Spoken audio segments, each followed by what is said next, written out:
Warga Komplek Geria Permata Sukma Sukamaju dihebohkan dengan penemuan orok bayi yang tidak bernyawa lagi yang dibungkus kantong di garasi mobil. Orok bayi lanang tersebut digawa ke Rumah Sakit Bayangkara, Palembang. Dari sini aku.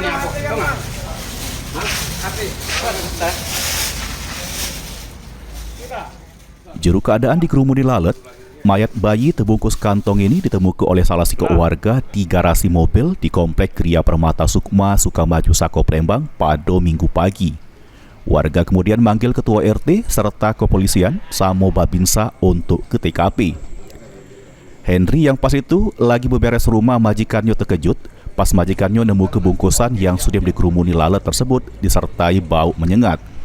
Dikira Henry, diceru bungkusan itu kucing, namun pas dicek dirinya selai ada tangan manusia. Buka plastik itu udah tahu ada tangan manusia. Ada tangan bayi. Bayi. Itu kondisinya macam mana, Kak? Kondisi udah lagi mengkuk lah. Ya, dalam kondisi hidup atau sudah meninggal? Kalau sudah meninggal. Nah, sudah jenguk tangan manusia itu langsung manggil RT kami. Langsung menelpon ke Polsek Sako. Tadi pas diperiksa jenis kelaminnya bayinya apa, Kak? Waktu yang terakhir itu di kelamin bawa laki-laki jenguk. Kita kira apa Kak awal itu, Kak? Kira apa kucing, apa kan itu. Dalam bungkusan apa, Kak? Pokoknya plastik kita tuh kantong ini Maret itu ada kok.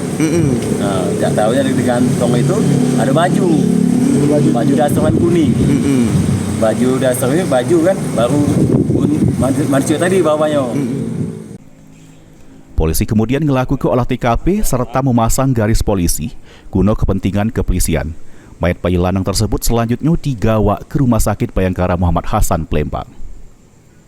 Mulyadi, PAL TV.